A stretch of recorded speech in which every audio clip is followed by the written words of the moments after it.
A short time ago, the United States military began major combat operations in Iran. Our objective is to defend the American people by eliminating imminent threats from the Iranian regime, a vicious group of very hard, terrible people. Its menacing activities directly endanger the United States, our troops, our bases overseas, and our allies throughout the world. For 47 years, the Iranian regime has chanted death to America and waged an unending campaign of bloodshed and mass murder, targeting the United States, our troops, and the innocent people in many, many countries. Among the regime's very first acts was to back a violent takeover of the U.S. Embassy in Tehran, holding dozens of American hostages for 444 days. In 1983, Iran's proxies carried out the Marine barracks bombing in Beirut that killed 241 American military personnel. In 2000, they knew and were probably involved with the attack on the USS Cole. Many died. Iranian forces killed and maimed hundreds of American service members in Iraq. The regime's proxies have continued to launch countless attacks against American forces stationed in the Middle East in recent years, as well as U.S. naval and commercial vessels in international shipping lanes. It's been mass terror, and we're not going to put up with it any longer. From Lebanon to Yemen and Syria to Iraq, the regime has armed, trained, and funded terrorist militias that have soaked the earth with blood and guts. And it was Iran's proxy, Hamas, that launched the monstrous October 7th attacks on Israel, slaughtering more than 1,000 innocent people, including 46 Americans, while taking 12 of our citizens hostage. It was brutal, something like the world has never seen before. Iran is the world's #1 state sponsor of terror and just recently killed tens of thousands of its own citizens on the street as they protested. It has always been the policy of the United States, in particular, my administration, that this terrorist regime can never have a nuclear weapon. I'll say it again, they can never have a nuclear weapon.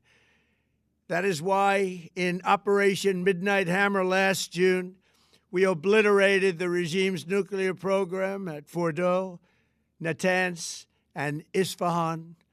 After that attack, we warned them never to resume their malicious pursuit of nuclear weapons, and we sought repeatedly to make a deal. We tried.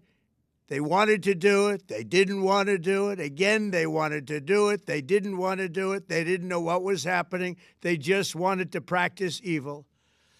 But Iran refused, just as it has for decades and decades.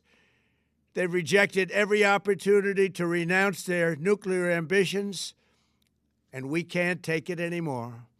Instead, they attempted to rebuild their nuclear program and to continue developing long-range missiles that can now threaten our very good friends and allies in Europe, our troops stationed overseas, and could soon reach the American homeland. Just imagine how emboldened this regime would be if they ever had and actually were armed with nuclear weapons as a means to deliver their message. For these reasons, the United States military is undertaking a massive and ongoing operation to prevent this very wicked, radical dictatorship from threatening America and our core national security interests. We are going to destroy their missiles and raise their missile industry to the ground. It will be totally, again, obliterated.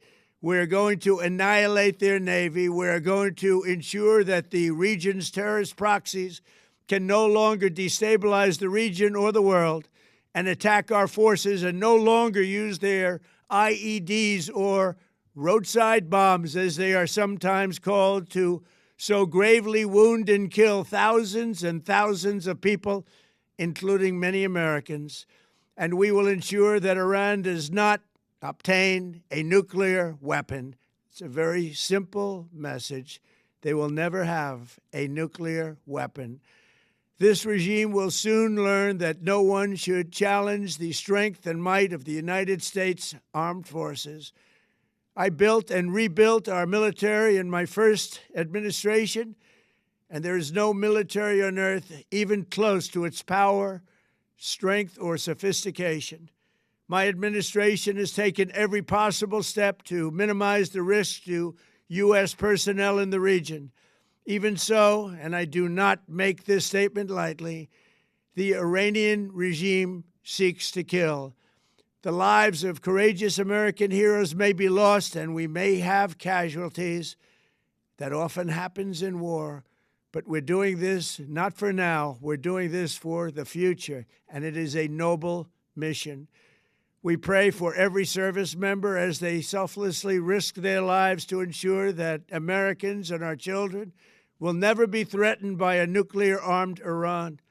We ask God to protect all of our heroes in harm's way, and we trust that, with His help, the men and women of the armed forces will prevail. We have the greatest in the world, and they will prevail. To the members of the Islamic Revolutionary Guard, the armed forces, and all of the police, I say tonight that you must lay down your weapons and have complete immunity, or, in the alternative, face certain death. So, lay down your arms. You will be treated fairly with total immunity, or you will face certain death. Finally, to the great, proud people of Iran, I say tonight that the hour of your freedom is at hand. Stay sheltered. Don't leave your home. It's very dangerous outside. Bombs will be dropping everywhere. When we are finished, take over your government. It will be yours to take. This will be probably your only chance for generations. For many years, you have asked for America's help, but you never got it. No president was willing to do what I am willing to do tonight. Now you have a president who is giving you what you want. So let's see how you respond. America is backing you with overwhelming strength and devastating force. Now is the time to seize control of your destiny and to unleash the prosperous and glorious future that is close within your reach. This is the moment for action. Do not let it pass. May God bless the brave men and women of America's armed forces. May God bless the United States of America. May God bless you all. Thank you.